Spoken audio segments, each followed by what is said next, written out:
متفق بخیر هاتن هوانو مجوار بültene ki têr û tijî Amedê kiriye îro. Di vê naberê de me YouTube'a Bedran Dere jî aktif kiriye ev 2 heftene. Ev bernameyê ku em vê derê hazir dikin, amade dikin hinekî kim bikim wekê bültenekî kin 10 deqe 15 deqe di rûpela YouTubeê a Bedran Derê de diweşînim. Carnan jî hin berhemên xwe ê hunerî yan jî berhemên edebî nivîsî ku me berê di diyarname de nivîsîne wan parve dikim.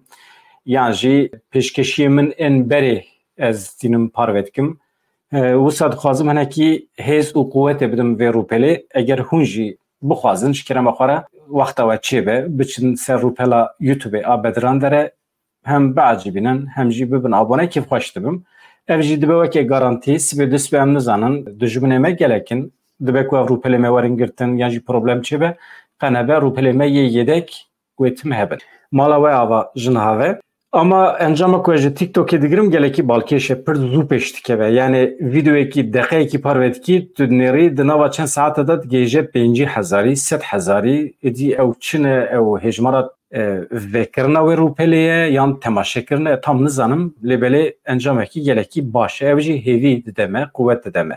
Di vê naberê de encama ku em ji Rojavayê Kurdistanê ji Başûrê Kurdistanê digirin gelekî bilind e encamek pir baş e mala wê ava. Em hevalê me ku ji wê derê li me temaşe dikin. Em li bendêne ku ji Rojdatê Kurdistanê jî temaşevanê me zêde bin. Ama di vê naberê de ji Rûsya jî gelek kes li me temaşe dikin. Bawer dikim Kurdên ên Ermenistanê li me temaşe dikin. Wekî din Fransa baş e, Fransa jî pêş dikeve. Nûçeya me ya pêşî di derheqê bihabûna tiştan e, zam bihabûna jiyanê li Bakurê Kurdistanê li Tirkiye.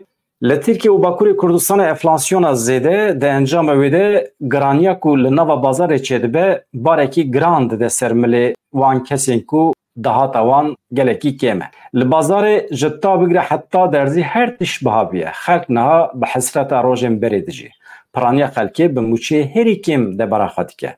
Kirêya xaniyekî ji mûçeyê herî kêm jî zêdetir e. Mûçe yani di mesela maaş da dibêje. Sala 2020 karkerekî bi maaşekî herî kêm dikaribû 77 kebaban bikire. Lêbelê li gorî 4 sal berê li ser asta dolar jî maaşê herî kêm êdî gelekî zêdetir bûye. Niha karkerekî ancak dikare 55 kebaban bikire. Yani 24 kebabên karkerekî helyan e. Kî diziye çewa hatiye dizîn. Yani 4 sal berê tu 77 kebaba dikarî bikirî bi maaşê xwe. İro tenê 53 kebaba dikarî bikirî. Porsiyonekî kezeb yani ciger 4 sal berê 30 lîre bû.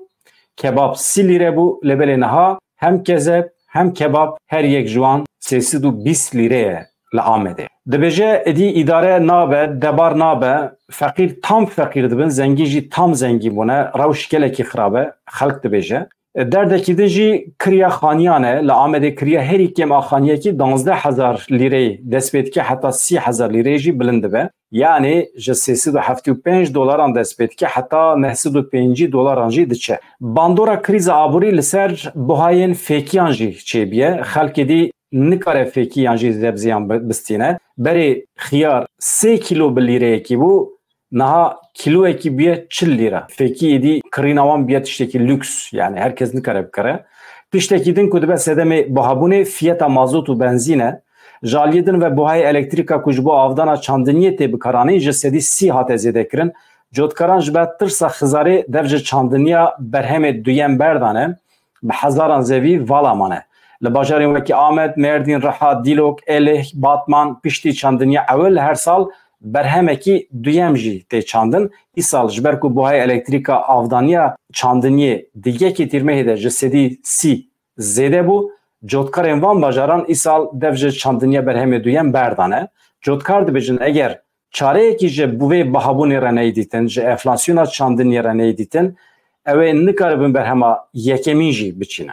Dibe ku gelek ji wan êdî dev ji vî karî berdin. Felaket ev e. Roja ku cotkaran dev ji karê xwe berda, krîza aborî pir kûr dibe, êdî çareserî çê nabe.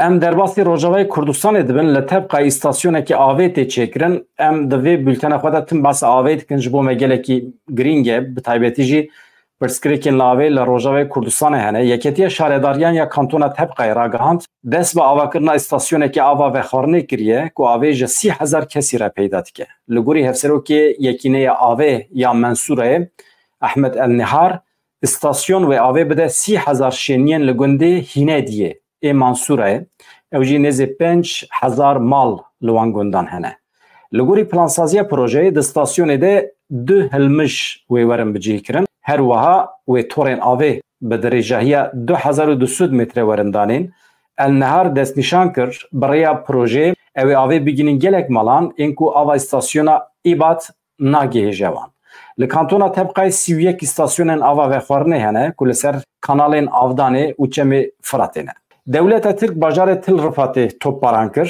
دولت ترکیه داگر کرد چوید چتین و جبارگی این خواه ین باجار مرعای و بالافرگی ها چاندنیه یا باجار تل رفاته کانتون افرین و شهبای توپ پاران کرن جالیه دنوال باشوری کردستان جی گندکی نحیه یا نال پرزه نافچیا پنجوین یا سلیمانیه به درون هات بمب کرن و 3 ساعت در دور هفتان ده بو هرم هات بمب کرن تو زیانه که جانی چینه بیه لگوری شاهدن هرمه اگر به در دور گند کتیه اگر جالی گندیان و ده نوا روژه ده هات ومراندن یعنی خستن بن کنتروله ده تخمین کرن درونین که هرم بمب کرنه ایدن دولت ترکیه نه قادا که هاتیه بمب کرن جی به 3 کیلومتر دوری سینور باکوری کردستانه ایدی بفکرن باندورا دولت ترکیه لسر هرمه چقاز برفره بیه بخاصی 3 کیلومتر درون خود کاره بشینه حتی سلیمانیه پنجوینه ایران سوجباری توانین هولدان کشتن ترامپ درو درخست یعنی بجه منه کریه حتی بو ادعا کرن کتلیا ایرانه ده سویقاست لدجی ترامپ ده هیه لبله ایران و یکی رد دکه برای وزارت کاری در و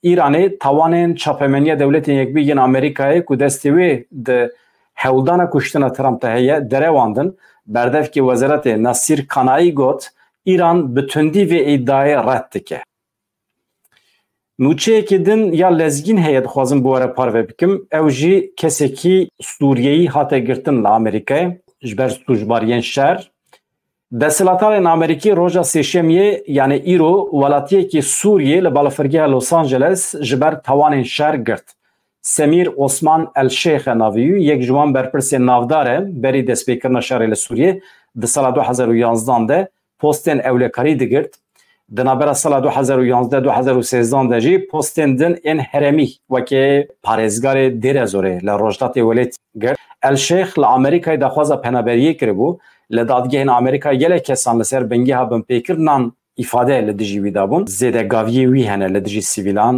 işkence kiriye hakaret لسیویلان kiriye دمکو لسر وظیفه بو افجارا یکم لامریکای برپرسکی رژیم سوریه جبر سوچ شرط گرتن لدادگه کی امریکی ته محکمه کرن جرا یکمه نام دچن جنevre لویدری evdemeki runiştinin derhaqi mafi Mirovan'da tene çekirin konferansın cevinin gelek heyet tevlid bin fikrin xwe beyan dikin îrojî heyeteki Türk lüvederi bu jê pirs hate pirsin runiştina heştê min bu yani heştê komiteya li dijî işkence yani temvek bî li Palais de Wilson ya ofîsa Cenevre yani temvek bî civin pekat raportörün komiteya li dijî işkence yani temvek bî tejîta li İmralî anîn rojevê şandeya Türk tekildarê bin pêkirinin mafan yên li girtigihan her wiha di derheqê İmralî de bersiv da pirsên raportörên taybet heyeta Türk iddia kir pîvanên girtigehên Tirkiye li gorî peymanên navnetewî ne balkêş li girtigihan rejimeke tejîtê tune ye yani hebûna tejîtê li Tirkiye inkar kir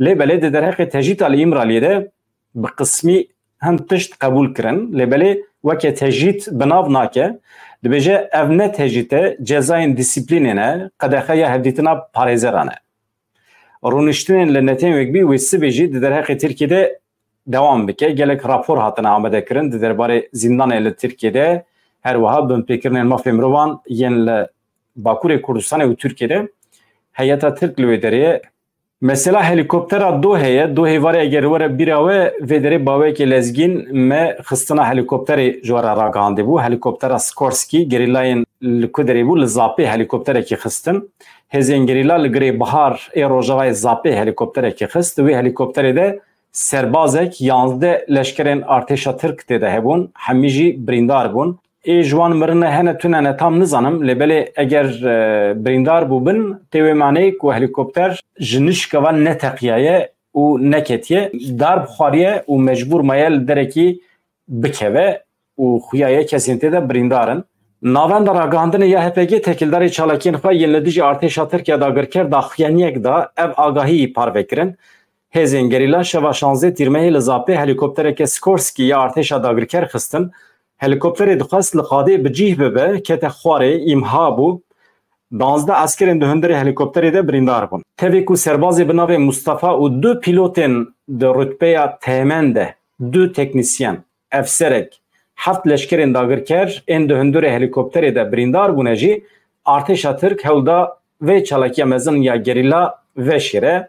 Çapemeniya wan jî xwe ker û lal dike. Naxwazin di derheqê têkçûna xwe ya li Zapê de agahiyan bela bikin. Di vê naberê de li hember şer hem reaksiyon hene, şerê ku dewleta Tirkî li Başûrê Kurdistanê bi rêve dibe, hem li Duhokê, hem li Hewlêrê, hem li Silêmaniyê, li Bexdayê jî ez pê hesiyam Ereb û Kurd li hev kom dibin, li dijî hebûna artêşa Tirkiye li Başûrê Kurdistanê de dikevin. Lêbelê hêvî ew yek li Bakurê Kurdistanê jî çêbibe, vê gavê pir zêde deng tune. Heng kesayetî çalakvanên Silêmaniyê ji ber dilgiraniya xwe ji aliyên siyasî, ji serok, berpirsên Herêma Kurdistanê bêdengbûna wan al hember êrişên dewleta Tirkiye daxwazê ji hikûmeta Iraqê kirin, daxwazê ji netewek bî dikin, li hember êrişên Tirkiye helwest nîşan bidin, li dij derkevin, sahaya hewayî li balafirên dewleta Tirkiye bigirin. Em vê helwestê her wiha ji gelê xwe ê Bakurê Kurdistanê jî dixwazin. Em li bendêne ku partiya Dem Partî, HDP û bi dehan partiyên me yên din ku navê Kurdistan li xwe kirine bikevin nava hereketê pêşî li hebûna artêşa Tirkiye li Başûrê Kurdistanê bikin. Niha daxuyaniya Tayyip Erdoğan heye. Serokkomarê Tirkiye Recep Tayyip Erdoğan piştî civîna kabîneya welatê xwe diyar kir ku ew çekên ku endamên NATOyê bi zehmet didin Tirkiye li cem PKK hene. Xuyaya çavê dewleta Tirkiye gelekî tirsiyaye. Ji van çekên dawî ên di destê gerîla de niha Recep Tayyip Erdoğan firh kir ku di van demên dawî de hem dronên wan têne xistin, hem helîkopter têne xistin û hem jî dron di destê gerîla de hene. Ez weke helîko Kurd binav dikim wana. Ev çavê Erdoğan gelekî tirsandiye xuyaya encam çûye ji wan re di çapemeniya Tirkiye'de cih negire jî ev encam têkçûna artêşa Tirk ya li Herêmê Parastinê yên medyayê weke rapor diçe berdestê Tayyip Erdoğan û ekîba wî. Ji ber vê yekê mecbûr maye daxuyanî bide dibêje çekên ku endamên NATOyê pir bi zehmetî bi lava rîca didin me zor bela em ji wan digirin. Ev çek çawa çêdibe pir bi rehetî di destê gerîla. Gilû gazin jî wî hene feqîro. Erdoğan got ew çekên ku bi zehmet teslîmê welatî wî têne kirin li şikeftên PKK têne dîtin. Her wiha bi hezaran tir, kamyon, barhilgir, tije çek jî diçin ji YPG diçin ji Rojavayê Kurdistanê re. Ji Sendkomê şiyarî heye. Dibêje êrişên Daişê wê li Sûriyê li Iraqê zêde bibin. Yani istihbarata Amerikayê agahî girtiye ku li Iraqê li Sûriyê di demên pêşmede Daeş wê ji nûva bikeve nava tevgerê. Di vê çarçovê de jî xwe amade dikin. Di derheqê wê de nûçeyekî me din jî heye. Çawa çek û silah nehatînin baregehên xwe yên li Sûriyê. Her wiha piştgiriyekê ciddî didin Qesedê jî. Di van demê de wê de hêzên koalîsyonê bi Qesedê re tatbîqatan jî pêk tînin. Di serî de li Dêre Zorê li herêmên din jî bi hev re tev digerin. Rayedarên Amerîkî diyar kir ku Daeş di 6 mehên destpêka sala 2024 de 353 êriş hem li Iraqê hem li nava axa Sûriyê pêkanîne. Di daxuyaniya Sendkomê de hate gotin Daişê hewl dide ji nûva xwe ava bike. Êdî êrişên wê li Sûriye û Iraqê yani wextê mirov muqayese dike bi par re yê îsal gelekî zêde ne. Ev jî fikar endîşe derdixe holê. Sendkomê di daxuyaniya xwe de diyar kir ku Daişê di 6 mehên destpêka sala 2024 de 353 êriş li Sûriye û Iraqê pêkanîne. Her wiha anî ziman zêdebûna êrişan nîşan dide ku Daeş hewl dide xwe ji nûva ava. Ji ber vê yekê jî tedbîr têne girtin. Yek ji wan tedbîran ew e koalîsyona navnetewî Cebilxane dişîne baregehên xwe yên li Sûriyê û her wiha yên li Başûrê Kurdistanê. Ka em binerin çi heye di nava Cebilxanê wan de. Çavdêriya Sûriye ya mafê mirovan sor îro yani roja sêşemê ra gihand ku hêzên koalîsyona navnetewî hejmareke kamyon 4 otomobilên zirxî ji bo parastina kamyonan şandine mezintirîn baregeha xwe ya leşkerî ya li Sûriyeyê. Ev nûçe ji aliyê çend dezgehên ragihandinê yên xwe cihî ve jî hate belavkirin. Çavdêriya Sûriye ya mafê mirovan ev sazî dide zanîn او هیزو جبلخانه جهرما کردستان عراق یعنی جباشور کردستان برای دریه سینور یه الولید شاندنه بنگه ها کوالیسیون یا لزوین پترول یه العمر او ناوند بنگه ها لشکر یا هیری مزن یا کوالیسیون یا لسوریه نونرین ریوبریا خسریا دموکراتیک مجلس سوریه دموکراتیک مسده هیزن سوریه دموکراتیک خسده جوینه کی لدار خستن دوی جوینه ده هفسروکن ریوبریا خسریا دموکراتیک اوین سوئد حسین عثمان جیگری وان هفسروک مسده لیلا قهرمان محمود المسلت جیگری وان اندام فرمانداری گشتی یکتین یکینین پرستنا جنیه پجی روحلات افرین فرماندار گشتی قصده مظلوم عبدی اندام مجلس فرمانداری گشتی قصده تب هاتن دوی جوینه ده حاضر بون جوین ده درحقی چه بود؟ ده درحقی نرخاندنا انجامن جوینه کی دنده بود جوینه کی دن هاتیه چکرن اونها انجام ده نرخینش برکو داخواز هیه لروجاوای کردستان مروف چوا بکه عفویه که گشتی اعلام بکه پشتی جوینه مجلس گلان یا دموکراتیک یا ریوبریا خسریا دموکراتیک به بونه سالوگر شورش 19 تیرمه لسر داخواز روسپین هرمه که ده کمخبات خود پیش نیاز کربو قانون عفیا گشتی درخست. روسپیان دو کمخبات یکیتی اجتماعی یا اعلان و پیکاتین سوریه یا دویمین ده عفیا که گشتی خواسته بون. جبو کسین که دستیوان درجاندنا خوینا سوریهی هم ده تونه به.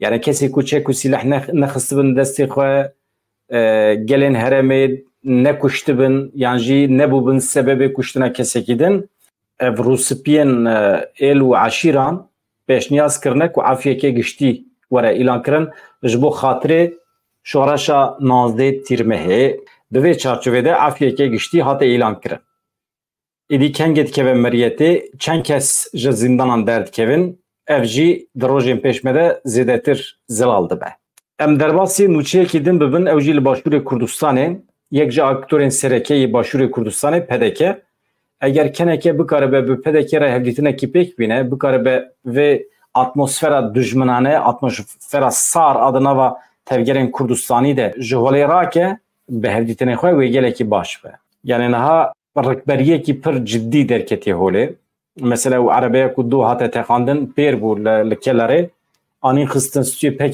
پککی به دجواری وان سوجباریان البت رد که وکه مثلا شوتاندنا دکانا چما دوی روشیده هول ددن هم تقین عربیه کی و کسته دناتیه کشتن دخن ستوی پککی وکه مینا رخصتنه کی مارجینال به اوسا نشان ددن یعنی جی شوتاندنا دکانن لدوک هولری دخن ستوی پککی البت پککی به داخلیان گله کی توش وان سوجباریان رد که هفسروک کنگره انتیویا کردستان کنکی احمد کاراموس لحولری سردانا کملگی دادگری یا کردستان پارتیا پارێزgeran ya Kurdistanê yeketiya netewî a Demokrata Kurdistanê kir. Di serdanan de êrişên dagirkeriya dewleta Tirkiye li ser herêmên Kurdistanê helbesta hevpar ya partî waliyên siyasî ya li beramberî metirsiya mezin a dagirkerên Kurdistanê ya li ser gelê Kurd hate nîqaş kirin, guftûgû kirin, fikrên aliyan hate girtin, her wiha qala pêwîstiya yeketî hate kirin,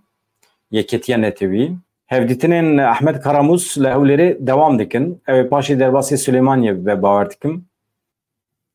Ya Roger Germe. Hakikaten. Ama yek jitişti kum ditersine ev rekberiye de nava partiyen siyasiyen Kurdan daya be taybeti PKK naha Van Rojan le diji hev daxu yani geleki tuj dedin veya mrovan dixana ve endişe pır ne başı.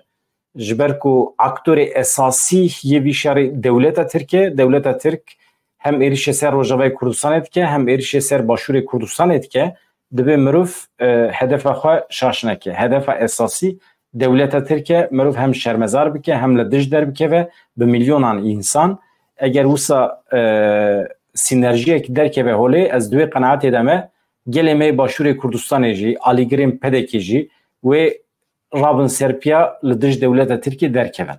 اگر رکبریه نوا پارتین سیاسی ده برفره ببه هم لسر مدیا سوسیال و رکبری زیده تر ببه یعنی دیجیتی و چه ببه و هم جی نوا جیانا روزانه ده در کوملیان لورداوی ده انسان و دست بکن هفو دو سوجدار بکن و داری نوا جواکا مده دوبندی چه ده به اف نباشه تشتم اساس مروف دوبندی چه نه که مروف دولت ترکیه شخورا بکه هدف حقیقتا وقتی کو رهبرین پارتی مین سیاسی داخویانی دادن دوی انجام وان بگرن برچاوان یعنی انجام پر پیسه پر گرانه زاروک هنه تیدا جن هنه تیدا کوملین مه هنه بسر سوسیال مدیا به سبب و انسان هفود سوجبار دکن نخواشه اما مروف اولیتین خواه داینه پیشی اولیت چیه؟ پیشی هی ظاهری مزن آ دولت ترکیه کو ایریشه سر روجاوی کورسانه و باشوری کورسانه دیگه هدف اوه و تجار مروف هدف خواه شاشنک باشی مروف دنبا خواه محاکمت کاره چه بید اما نها تشت هری عاجل اوه ده هدف آمده دولت ترکیه هبه اوگله کی گرینگه شکرم خوره هفو دست تجدبار نکن به هیویا روژین خوش و آزاد خاطره و دنباش